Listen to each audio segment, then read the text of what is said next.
अस्सलामुअलैकुम।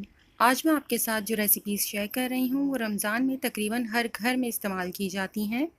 मैं आज आपके साथ शेयर कर रही हूँ घर पर बना हुआ चाट मसाला, दही बड़े का मसाला और इमली की चटनी। शुरू करने से पहले अगर आपने अब तक मेरे चैनल को सब्सक्राइब नहीं किया तो प्लीज़ सब्सक्राइब कर लीजिए। तो आइए शुरू करते हैं। सबसे पहले मैं बना रही हूँ रोस्टेड चिली फ्लेक्स। इसे दही बड़ों के ऊपर स्प्रिंकल किया जाता है। इसके लिए मैंने ली है आधा कप गोल लाल मिर्चें और 1 खाने का चम्मच तेल।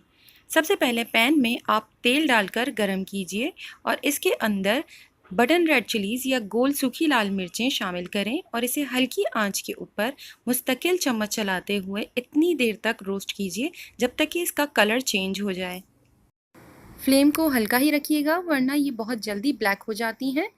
जब मिर्चों का रंग गहरा होना शुरू हो जाए तब आप इन्हें फ्राई पैन से निकालकर किसी बाउल में रख लीजिए और इसे इतनी देर तक छोड़ दें जब तक कि ये रूम टेम्परेचर पर आ जाए। आप इसे ज़्यादा क्वांटिटी में भी तैयार कर कर रख सकते हैं।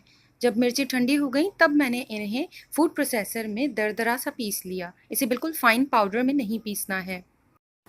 इसे आप दही बड़े, दही भल्ले या चाट के ऊपर स्प्रिंकल कीजिए। अब मैं बना रही हूँ चाट मसाला। इसके लिए मैंने लिए हैं आधा कप गोल साबुत लाल मिर्चें, आधा चाय का चम्मच टाटरी, आधा चाय का चम्मच नमक, 2 खाने के चम्मच के बराबर खटाई पाउडर या आमचूर, 2 खाने के चम्मच सूखा धनिया, 1 खाने का चम्मच सूखा पुदीना, आधा चाय का चम्मच काला नमक, 1/4 चाय का चम्मच अजवाइन, दालचीनी 1 छोटा टुकड़ा और लौंग 3, ज़ीरा 1 खाने का चम्मच। सबसे पहले पैन में मैं मिर्चों को ड्राई रोस्ट कर रही हूँ। इसे मुस्तकिल चम्मच चलाते हुए भून लीजिए ताकि इसका रंग हर तरफ से बराबर आए। इसके बाद आप इसे निकाल कर अलहदा रख दीजिए ताकि ये रूम टेम्परेचर पर आ जाए। अब सेम पैन में मैंने शामिल किया है सूखा धनिया और इसे भी मैं अच्छी तरह से मुस्तकिल चम्मच चलाते हुए भून लूँगी जब तक कि इसका रंग तब्दील हो जाए। हमें तमाम चीज़ों को अलहदा-अलहदा इसलिए भूनना है क्योंकि कुछ चीज़ें कम टाइम लेती हैं रोस्ट होने में और कुछ चीज़ें ज़्यादा। इसके बाद मैंने ज़ीरे को भी इसी तरह से भून लिया है। जब ज़ीरे का रंग हल्का सा तब्दील होने लगा तब मैंने इसके अंदर दालचीनी और लौंग भी शामिल कर दिया। ज़ीरे को बहुत ध्यान से भूनिएगा, ये बहुत जल्दी डार्क हो जाता है। तमाम रोस्टेड मसालों को कुछ देर के लिए रूम टेम्परेचर पर छोड़ दीजिए ताकि वो ठंडे हो जाएं।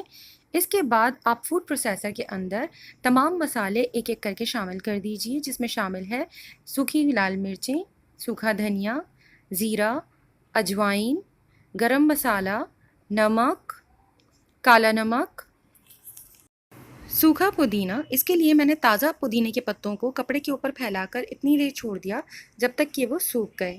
और साथ ही इसमें शामिल कर दीजिए टाटरी और खटाई पाउडर। तमाम मसालों को फूड प्रोसेसर में अच्छी तरह से पीस लें। ये मसाला बिल्कुल फाइन पाउडर में नहीं पिसेगा। जिस हद तक आप इसे पीस सकते हैं उतना पीसने के बाद आप इसी छलनी की मदद से इसे छान लीजिए। नीचे इसमें बहुत ही फाइन पाउडर निकल आएगा और ऊपर दरदरा मसाला आपके पास छन्नी में आ जाएगा।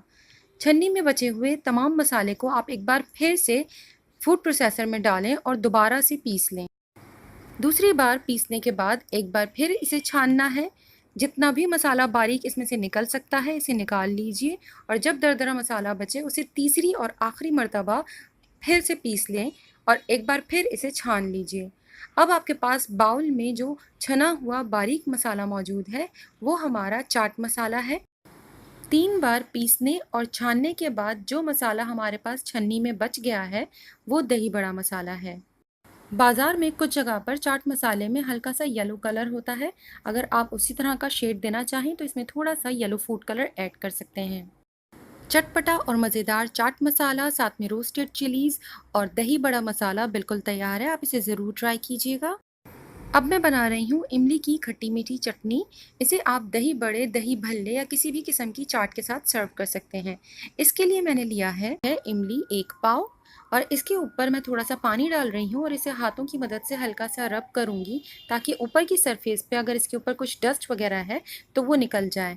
पहले पानी को फेंकने के बाद अब मैंने इसके अंदर शामिल किया है 2 कप पानी और इसे भिगोकर तकरीबन मैं आधे घंटे के लिए छोड़ रही हूँ।